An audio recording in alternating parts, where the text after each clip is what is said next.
Hey, welcome at What's on Your Mind. I'm Peter Snowaerts and I did something special for today. Yes, indeed, again, an international guest. It's a woman, her name is Karolina Perasinova. I may have spoken it wrong, so the pronunciation is a little bit off, but she will correct me when you hear the intro.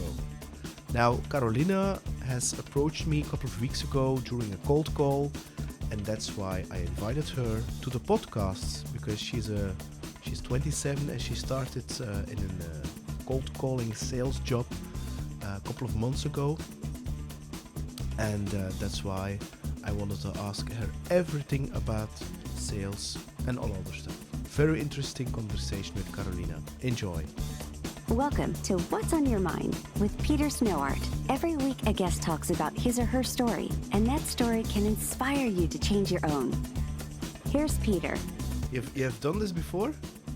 No, but I think I feel quite comfortable just speaking with people I have never met before because I'm a curious person and I don't know what I need to be stressed about or afraid of. So yeah, I just But feel we have never met each other, eh? no, we haven't. Yeah, we haven't. No, we actually encountered each other in a very special way. You called me to sell something. Yes, yes, that's correct. Yeah. And I read your LinkedIn profile and I found out that you are creating this podcast. So I thought that will be a great way to connect over something. Yeah, yeah, that's true. Is that where did you learn that, Carolina? Is that that's the right pronunciation of your first name, eh? Yeah. It's correct, Carolina. So there are no special signs or special things that it's not. Allez, I want to respect your name, The correct way is Carolina. So Carolina. yeah, but I'm living abroad for some time, so I just adjusted my expectations, I would say, and just go with whatever people can do. Oh, but where were you born? Originally, I'm from Slovakia. Ah, okay. Yeah. Okay, but now you're based in the Nordics somewhere. Is Finland, Norway, Sweden? Yeah, and the one you are missing, Denmark. Ah, Denmark. Yeah. Yeah, Copenhagen, Denmark. Yeah. And why now in Denmark, in Copenhagen? I actually came to study Hmm? my master's degree, and I had a special connection with Copenhagen since my cousin was living and working there for 7 years, and I was always hearing great things about Denmark.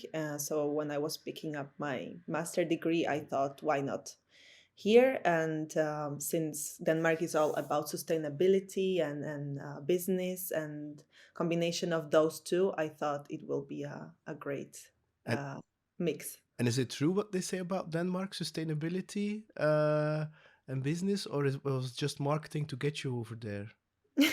No, it's true. They are doing great things. I think, yeah, especially when it's coming to the way they are strategizing about tourism and how they are playing with space and Okay. urbanism and architecture and making sure that things are made in the most green way possible.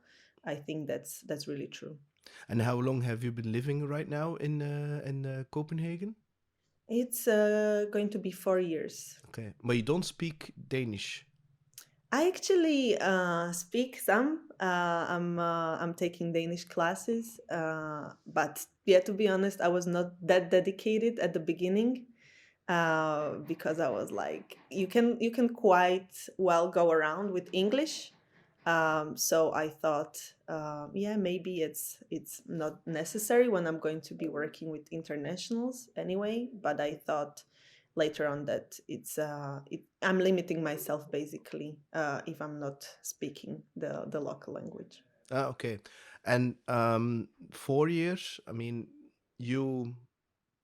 How was it to start over there? I mean, you didn't know anybody, a foreign language, foreign culture.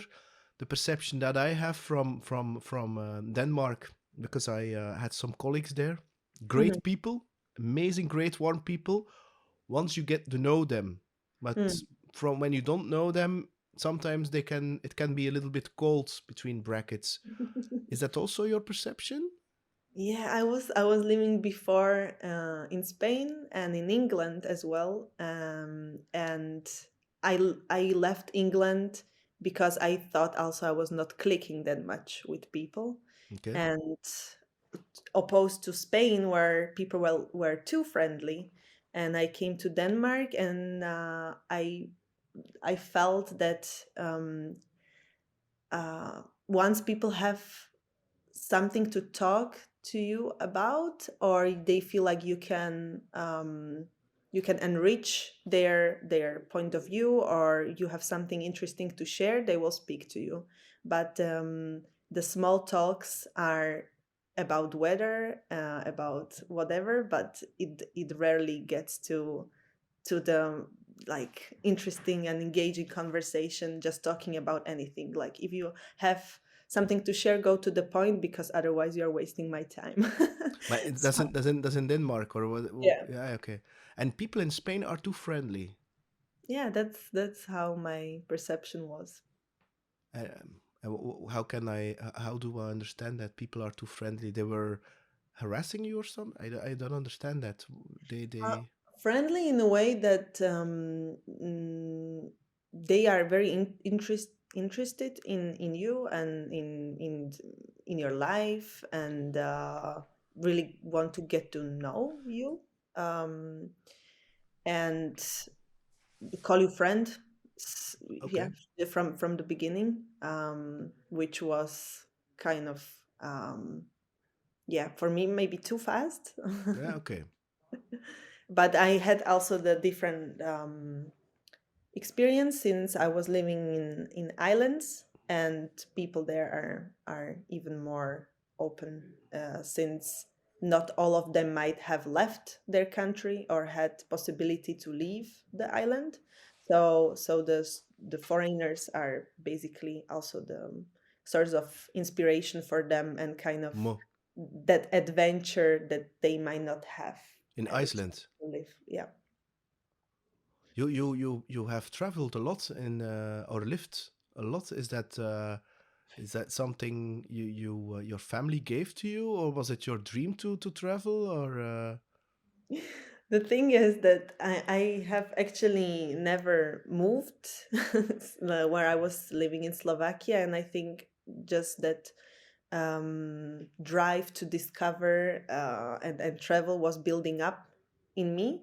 Mhm. And yeah, when I turned 19 and I was picking up the university, I thought, why not to just go abroad, because I was attending a bilingual Mhm. high school, and teachers were encouraging us a lot to go abroad and open our minds and discover what's out there.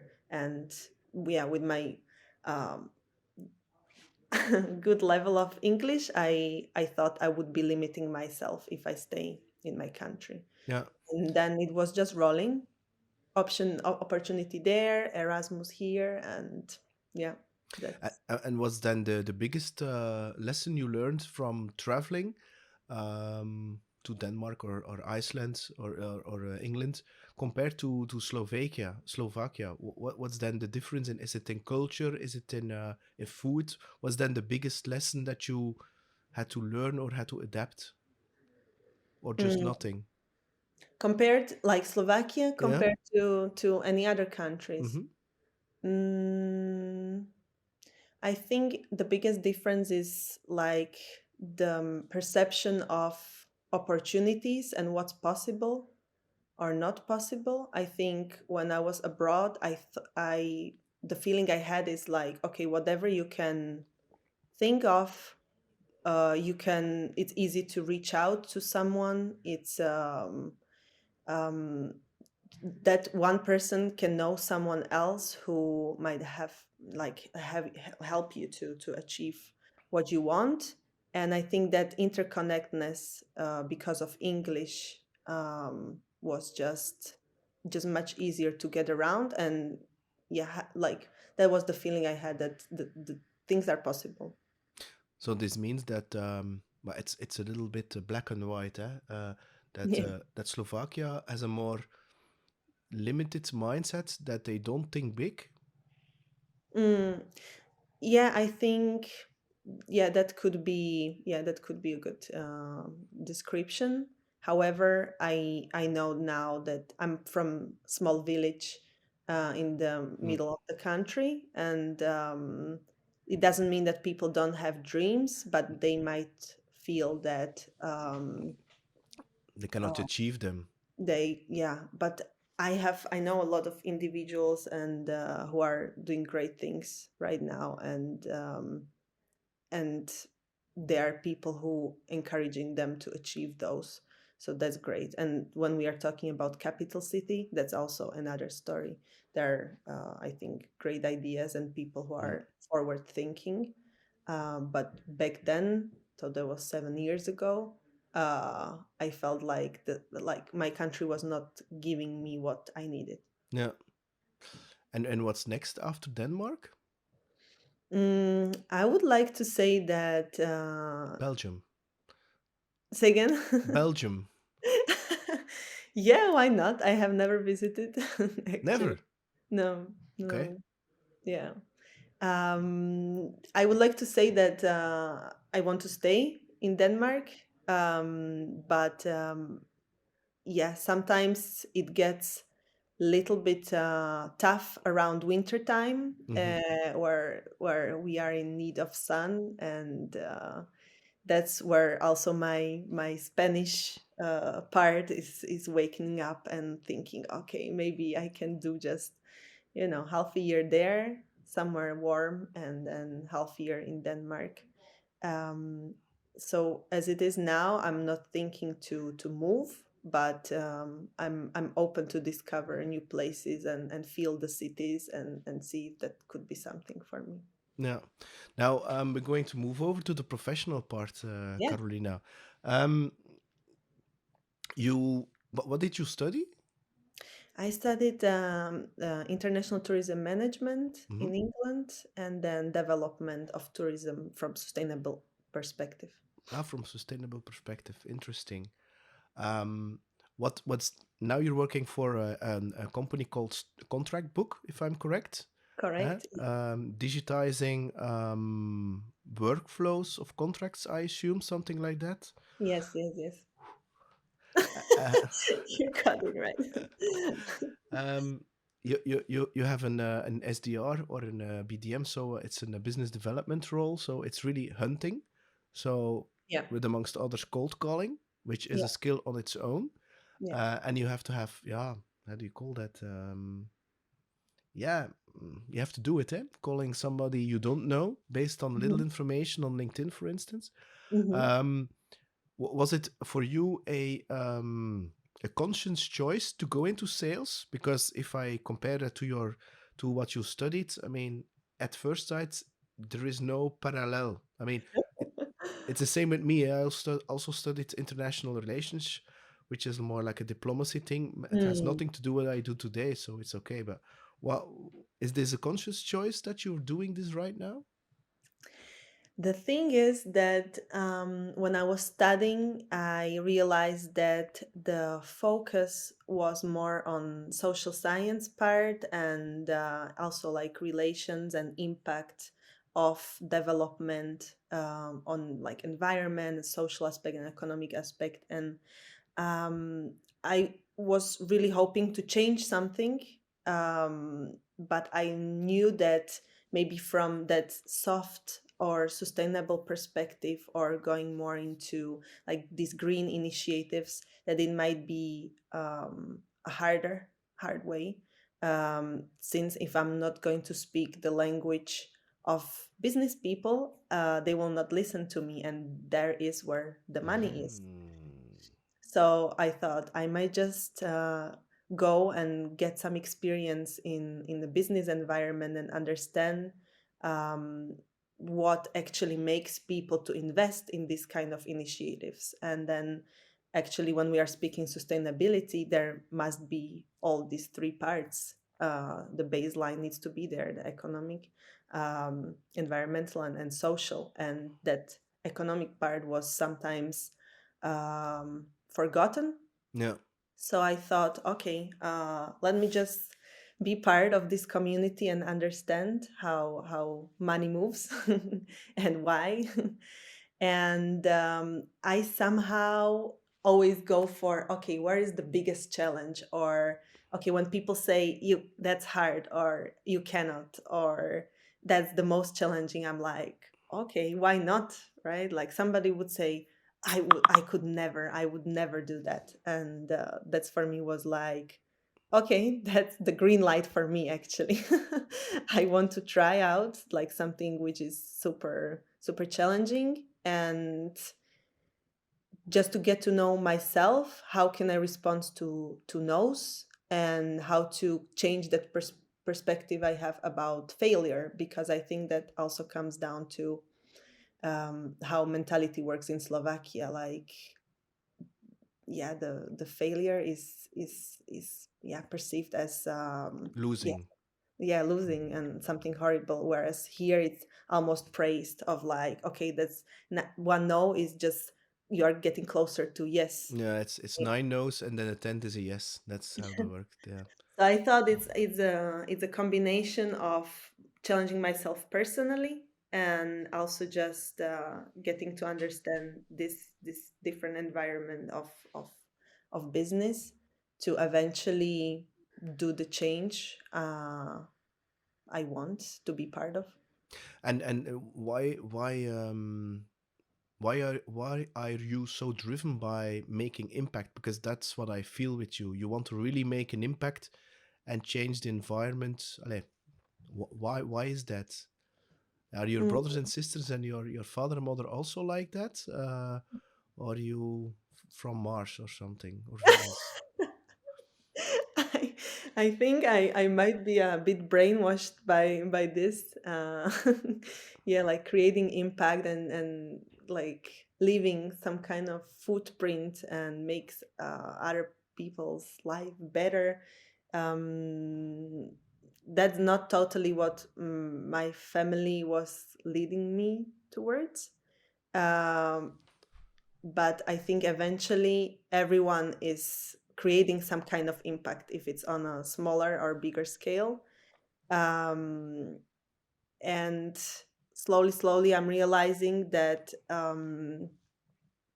before I thought of changing the world, Mhm. then maybe getting to know how things are working. That okay, I might just change first what I'm doing, and then it will affect my community and people who knows me, and I will inspire them eventually.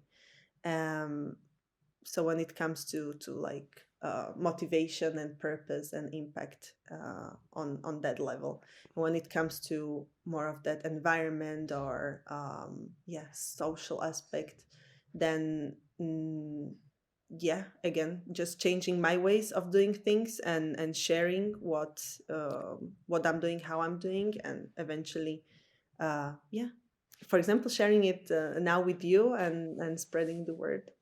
And where did you get that fire? Where does it come from? Do you have an idea? Mm, Did you were you in, because you mentioned a couple of times the word inspire. I mean, how young are you, Carolina? I'm 27. 27. I mean, when I was your age, inspiration was not on my mind. I was only thinking about making money and career. To be honest, yeah, that was like, so. Where are you getting those insights and those purpose driven and those, yeah, that win or learn? So there's no winning and there's no losing, there's no failing. Where did you get that? Is that is from YouTube? Do you follow certain people? I mean, it's a lot of wisdom. Ah, okay. That's might be, I think, the approach of my university as well. Okay. That influenced me, and then I think it's my personality and just always thinking of something bigger than myself, or seeing myself as a like the channel for something better, bigger, nicer. I'm also dancing, so I think that especially when it comes also to, yeah, just inspiring again people for like better lifestyle or just having fun or these kind of things, is just kind of aligning itself, my hobbies, my career, my choices, um are, yeah, just all intersected by inspiration. But I don't know where this actually coming from. I think it's just how I feel it, that I And feel and like there is a higher purpose. yeah, cool. And do you read a lot, or do you don't read at all? Yeah, I love reading actually. Yeah, And is it fiction or non-fiction? it's usually yeah, philosophical books or self development. Ah, okay, that's where you're getting it. Now I'm getting it. Okay, and what was the book you're reading right now? I'm reading Uh, uh, Osha? Osho. It's yeah, the Osho from yeah, Portugal. yes. Ah, And also Big Magic from oh god, I forgot now her name, but the one who wrote Eat, Pray and Love. okay. Yeah, Elizabeth Gilbert. Yeah, yeah. Yeah. Because you were just mentioning yet that you were talking about, yeah, it's coming through me. It's like, for me, it feels like almost channeling. You were almost getting into a more spiritual territory, the way you explain it, and that's why I'm like, where are you getting those words? Because those are not standard words that you don't hear um, in a typical business environment or in a university environment. I was like, and then you Mm, mentioned Osho. I was like, yeah, okay, now I'm getting it. Getting, and you, okay, cool. Now we're getting back to the contract book. yeah. I mean, okay, I understand completely that you want to go into business, but why the hell then immediately you go for a sales and a hunting job? I mean, is it the money, or is it really about that, the fact that it's the most challenging job there is? Because there is. That's one of the most challenging jobs I personally find there is in Mm, general, as in sales. hmm. Starting business from scratch, there is Yeah. nothing. Most people hate it. Most entrepreneurs hate it, by the way. Yeah, I think is this challenging part where actually No. I'm the most driven. So this is like, okay, if when I master this, like the fear almost doesn't exist. Like what yeah, just challenging myself every day by, yeah, picking up that phone and being curious about the other person and seeing, okay, where are they standing, and discovering with them, yeah, how we can be a match. For me, it's it's a lot about like life in general, right? They say like you sell the whole day Mhm. in different aspects of your life, Yeah.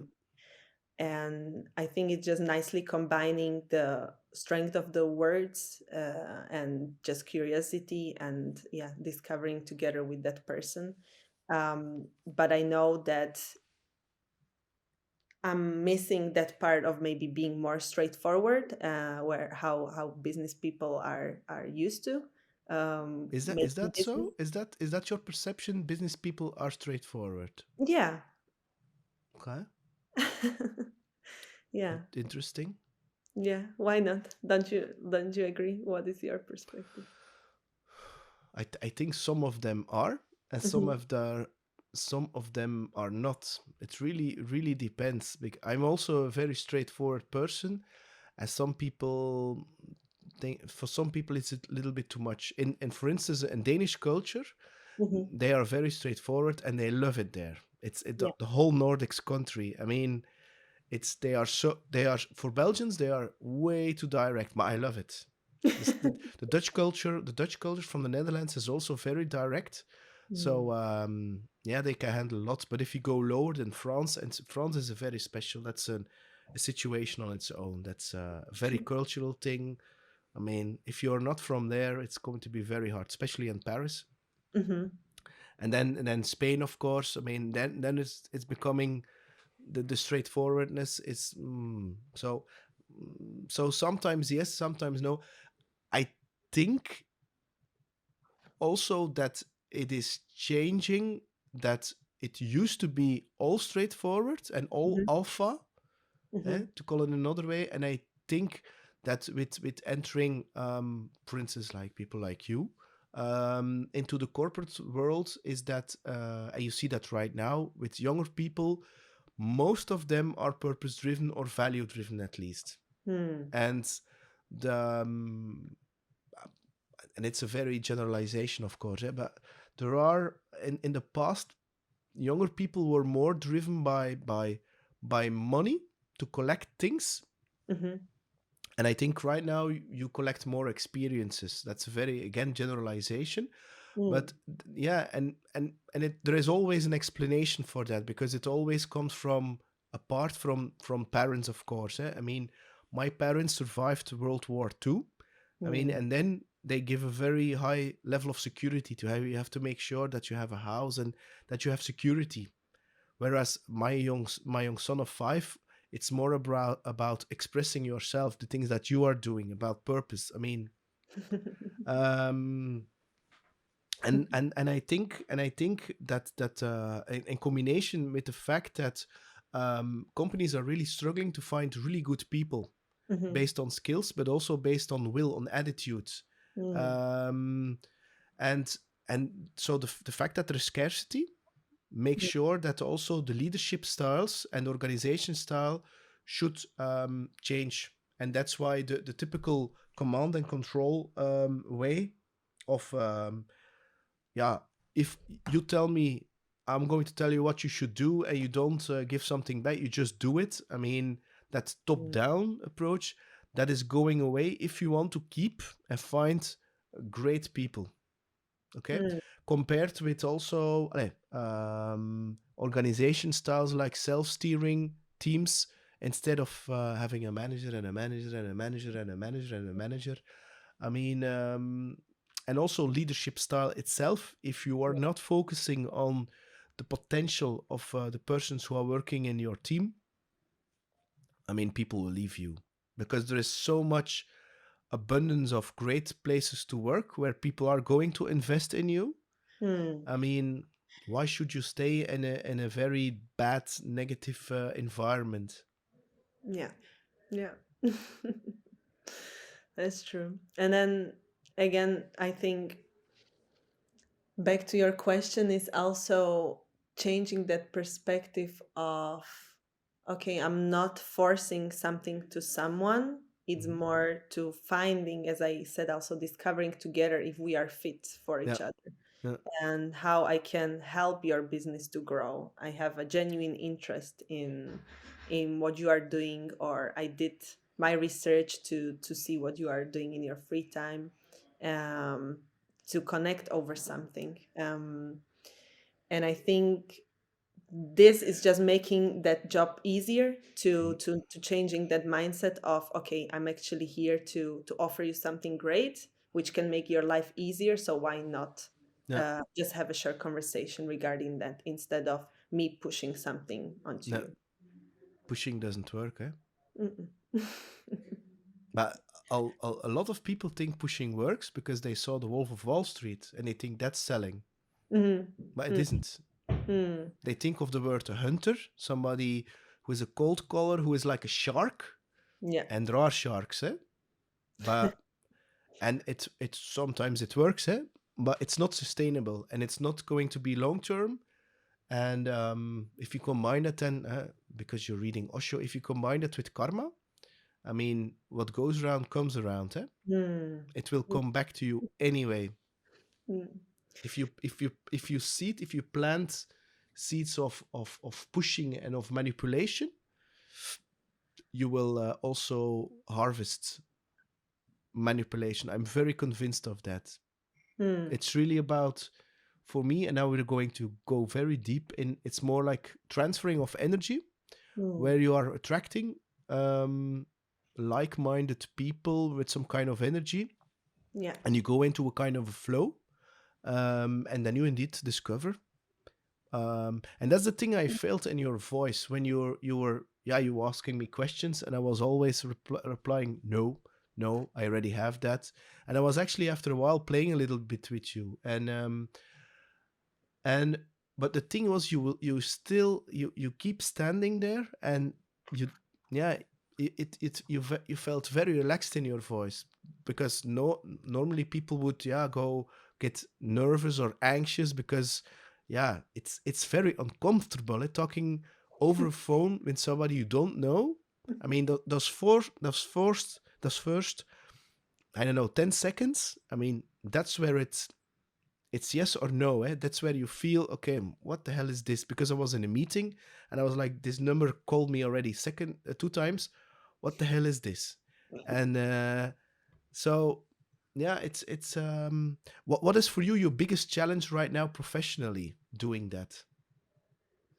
Mm, this is very interesting for me that you are saying, like, yeah, it's okay. This person is like approaching me so many times, so they must want something. Is that must be important. So this is actually a good insight for me to see that, okay, I really need to get your attention in the first, yeah, 30 seconds or even less. But I think the biggest challenge is, and I think this is where also my studies are combining, is to like kind of make people think differently or challenge the way Yeah. they see things. Because what contract book is offering is basically something new, something we haven't seen before. Hmm. That now we are, before we had paper and we were printing things Yeah. and contracts and storing them in folders. Now it was PDF, and now we are changing completely to work online, like in real time on one platform in a collaborative way. And for some people it's just mind blowing, like how can you just replace PDF, or basically don't even think about it, kill it. So I think is really this challenging mindset I would like to put on, and but But in a nice respectful way, and make them just challenge, yeah, their way of thinking. do you know NLP?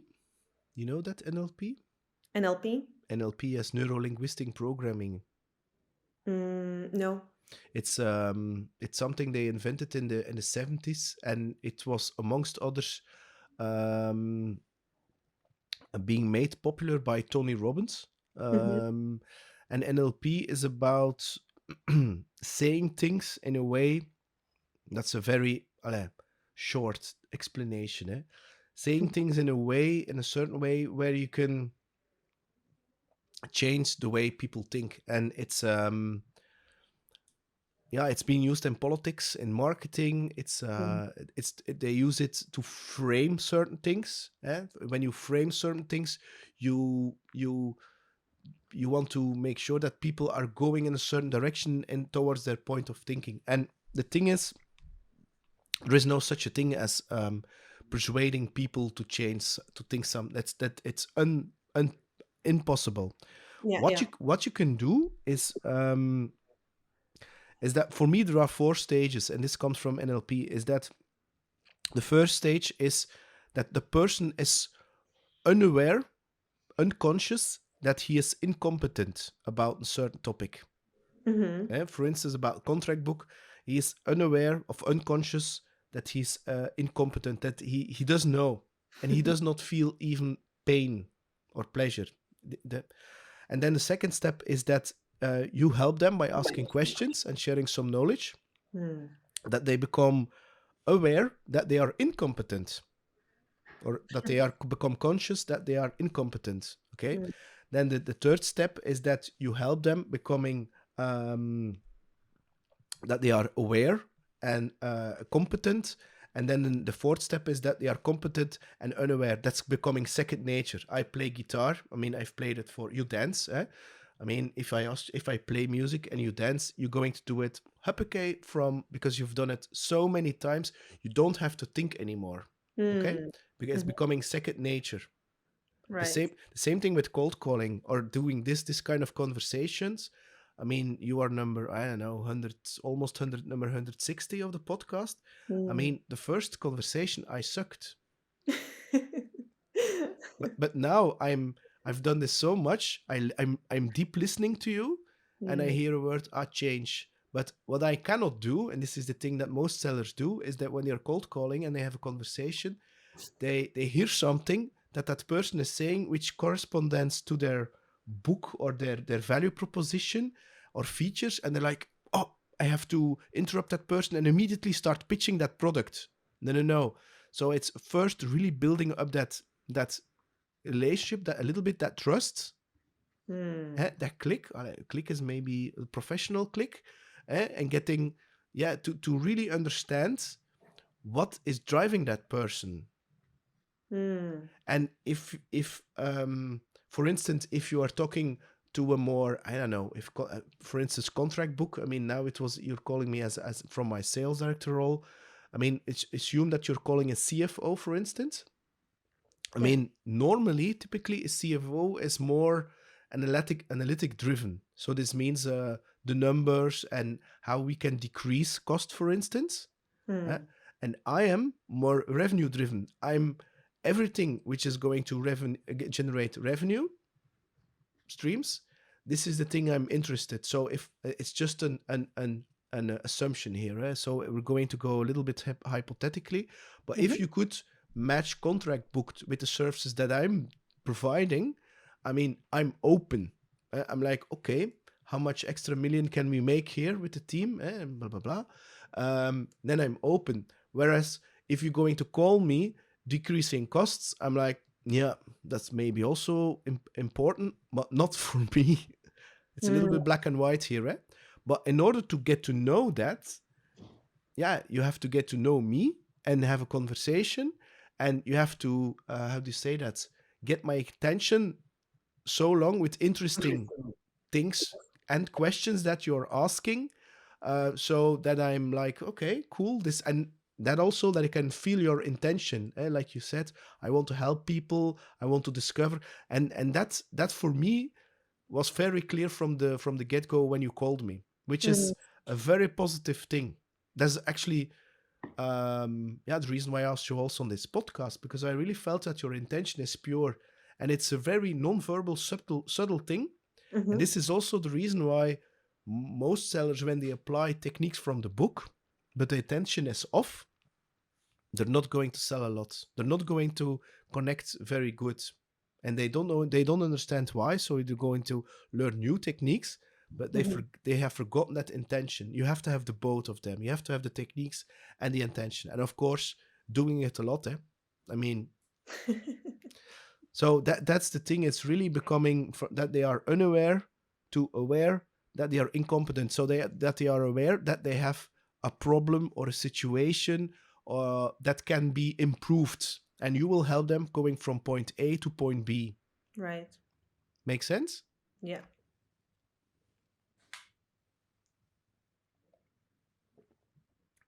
And the thing is that there is no silver bullet in terms of the perfect pitch of the perfect question, and that's the difficult thing and the challenging situation, is that every situation is different, and you don't know it up front. The only thing that you have is your experience, and normally a little bit knowledge of your product sector and things like that, and the knowledge that you have searched, for instance, on my LinkedIn profile. So there are a lot of variables. Now, if you go very high, if you then go to CEO, CIO level, then it becomes very simple. It's about three things: driving revenue, so gaining extra income, reducing costs, and the third one is being compliant. So with an ISO 27001 or a GDPR, or I mean, but the most important are the first two. So the CEO in every investment, a CEO normally will ask Karolina, if I buy Contractbook, how much money are you going to make, or how much cost you're going to decrease? I mean, if we can I then throw out all my, I don't know, Adobe PDF creators and all my contract maps and all the everything? I mean, how can I calculate that? Otherwise, I'm not interested. It's that simple. So they have very simple brains, and they have to make very simple decisions. And if you cannot make it really tangible, then it's going to be very hard. And if you then go lower in the organization, then you're becoming more technical. Then it's about, maybe my career can shine as a star if I make this project very successful. It's possible. Or you're going to make my life more happy because I don't have to classify all those contracts anymore. Right. You see? And there, by asking questions, you have to, and connecting, you have to find out, what is driving that person. Interesting, or is it more complicated right now? No, I think you are now the puzzle connecting like my understanding of the things, because of course we are dividing the approaches differently when we are talking to different people, but it's essential to understand exactly what is important for that person, because otherwise they are too busy to listen to you. Yeah. And I think this is really interesting what you are saying. Yeah, especially of like, the priorities of the concrete people and in the concrete positions, and how important is to connect and give the right questions in order to find out. And I always thought of myself as a good listener, but I think that's a skill which it's an ongoing process to actually be a good listener and really listen, especially when it comes to cold calling and selling, because having an end goal in mind, it might take you away from connecting in the moment and understanding that it will take time. Yeah, and that's a very important one. So this means, before you start the call, you pause a little bit. Yeah, you are a little bit spiritual, so you can handle these things. You pause a little bit, you close your eyes, and you set your intention. My intention with this prospect is not to close a deal or to sell something, is to get to know that person and to explore how can I help that person. And then if it's interesting, we're going to then book a new meeting with a demo or whatever. So that's the thing. So you have to slow down in order to get fast. And that's why, indeed, if you're focusing on a goal reaching, because I assume that you have some kind of target of the number of calls that you have to dial and that you have to make. I mean, if you're only focusing on that, it will not work. Not at all, because it's just a number. No, it will. It won't. It won't. I've done it before. It won't. And it's, by the way, a stupid metric. It's a fucking stupid metric. And I know why they do it. Yeah. I know why they do it, and I've done it also before, but it doesn't work like that. But that's my personal. I don't use it for my sales. They have like a kind of a dream list, but we don't say, you have to do this many dials or something. I mean, I have other KPIs that I'm going to measure them on. Now, what I would do in your place, Karolina, when I get somebody on the phone, I mean, you've seen somebody's profile, which is a good thing, but at the same time, it's a bad thing. So now you know about the listening. So this means you forget about the goal. You forget about the script, about everything.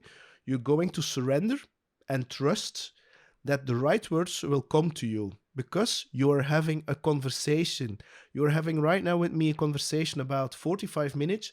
Never ever have you thought about the words. They just came. Right. And you didn't think I'm going to sell to Peter. No. It's just a stranger that I met, and yeah, I am. He invited me, and I'm interested, and you're still talking to me, so maybe that's a good thing. And no, it works like that. It's just the same. The only thing is that because you then step into a kind of a BDM role, that you have to change a little bit and add that sales sauce. No, just be a human being and connect with it. I want to be treated as Peter, not as my title, not for being a podcaster, not for being a guitar player. I don't care. Just I'm a human person too. I have also feelings and needs and sometimes worries and things like that. So I'm just the same like you. And I've also been 27 a couple of years ago. And so what I would do in your place is that when I have somebody on the line, I would say, I would use the information that you read, and then every assumption that you have made based on the information, I would ask them. For instance, I would say, dear Peter, I see that you're sales director in Drop Solid, which is based in marketing. I mean, what is happening due to this pandemic thing? Which is the impact of that in the business on your sales, for instance? I assume that a lot of people are going to be more interested in digital transformation, for instance. Is this correct? And now you got my attention. You challenge an assumption that you have instead of just putting the assumption on me. You're a sales director, you're doing it. You don't know my role, you don't know my philosophy, you don't know how I manage a team, you don't know anything. That's all assumptions. And based on that, we are starting having a conversation. And because this is for me a great question, I'm like, yes, it's shifting from CMOs to CEOs, because right now, indeed, we are living in a more digital world, and a lot of CEOs, they want to generate leads in a more digital way instead of the physical way. So they want to encounter their customers also in a digital way, because if they don't do that, their competitors will do blah, blah, blah, blah, blah, blah, blah, blah, blah. Yeah. Oh, that's correct. Oh, interesting. And then you go on. And then at a certain point, it can be, hey, Karolina, thanks for calling, but what are you calling for? Oh, by the way, interesting. Blah, blah, blah. Contractbook. Oh, interesting. And by doing that, you will have gained a little bit trust. And the creativity here is that if you do that, for instance, with the CFO, what's happening in your business having an impact in this now or within 6 to 12 months on the things that you are doing, then maybe they will say, oh, we are, I don't know, implementing a new ERP system. Oh, interesting. Okay.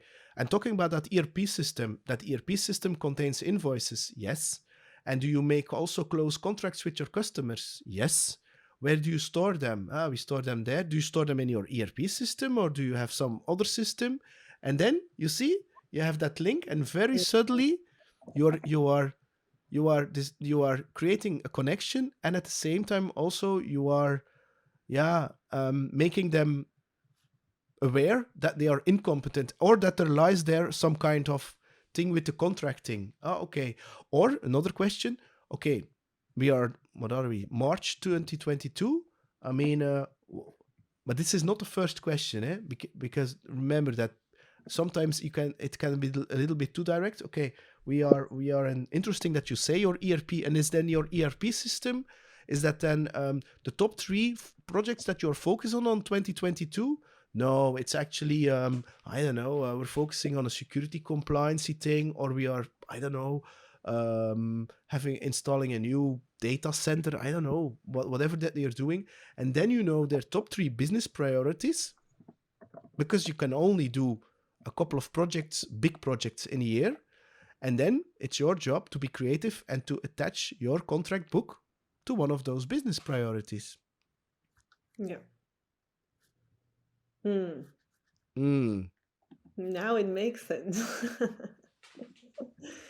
I mean, yeah, of course, like that's how we are taught, and but until like the theory comes to practice, and we just repeat and repeat, I think it's not completely clicking until yeah, the person But, cold calling done but it. I think that the theory is focusing on techniques and not on a person, to be honest. I think Mm, most theories come from something that worked in one industry with one person, with one certain period of time in a certain culture, and then they generalize that, and then they say, this is the challenger sale, or this is the solution selling, blah blah blah, and this is how it's done. No, it's not. It starts from relationship with humans to humans. That's it. mm, And don't take those theories too literally. Just connect with people. And you say here, just like you mentioned it, hey Peter, and you ask questions like what's happening in your business, or the digital thing, blah blah blah. um Hey Peter, I just, and when I ask you what are you calling me, Carolina? Hey Peter, my intention is, or I just want to, or my intention is to discover with you if we can help you. I don't know, automating contract flows. Huh? What automating Yeah, we do every contract online, a kind of a portal thing. Okay, just so no more contract storing, no more PDFs needs to be print. No, no, no. Oh, okay, okay. And then if you maybe can add, for instance, we have seen in another marketing company of your size, and I don't know, a very good cost reduction of 40% by doing that. Oh, okay, interesting. See, and then you combine the rational with the emotional part, and then it all clicks together. See, so mm. that's what I would do. That's what I did, and what I'm still doing. Yeah, yeah. But make sure that it's Carolina who's saying it, and not Peter, of course. And otherwise, you become some kind of robot, because within a couple of seconds, you wouldn't have been here on the podcast if I didn't feel something genuine. Hmm. I was said another sales, another sales. I mean, my mailbox is full with this kind of requests. Eh? I bet. Yeah, I mean, and they Mm, think they know me, and they think, you have to do this and do this. And I'm like, hey, hello, do you want to be treated like this also? mm, Imagine if I would do that to you. yeah, I know better, right? Approach. It's not working. In that sense, right? You are referring to like, okay, we have solution for this and this and No, this. no, That might not be what you are actually no, facing. no, no, no, no, no. Mm. Mm. Yeah, I think it's yeah finding the balance between being salesy when it comes to like But Carolina, people know that when you know that that you are, it was just what you said half an hour ago. Everything that you're doing in life, if you're having a baby and that baby wants to have something, he or she is selling something to you. I yeah, want to have that. You're selling all the time. You don't, when you go to a doctor, you don't, the doctor's not going to say, hey, I'm a doctor. They know you are sales, just don't act like one. right, right. They know you are sales. They know, I know. I knew that you were sales. Yeah, I was like, yeah, okay. And then things are not selling themselves. Eh? The only difference between me and a lot of other people is that because I've been there before, I'm still doing it, is that if I can help younger people, like saying, I would do it differently. What do you think about that? And I'm always interested in a good cold call. Eh? I mean, if people do it right, it's an art and a skill. Eh? A Mm, lot of people think it's not necessary, but if you can do it right, I mean, it's an art and a skill. Eh? that's true. I'm going to have to leave you, Carolina. I want to thank you for your time, Yeah, it the was a stories. pleasure to meet you. Yes, it was also a pleasure for me to meet you. I'm very grateful that our paths have crossed, and we keep in touch. And I wish you all the best, all good luck, and always, you're always welcome in Belgium when the sun is shining. Thank So, you. Yeah. Thank you, Peter, for sharing your knowledge and calling me in. It was really nice. hey, it's Peter here. Thanks a lot for listening to What's on Your Mind. Looking forward to your opinions and comments. And don't forget to subscribe on psgrow.com and leave your email address to stay tuned for future episodes. Bye!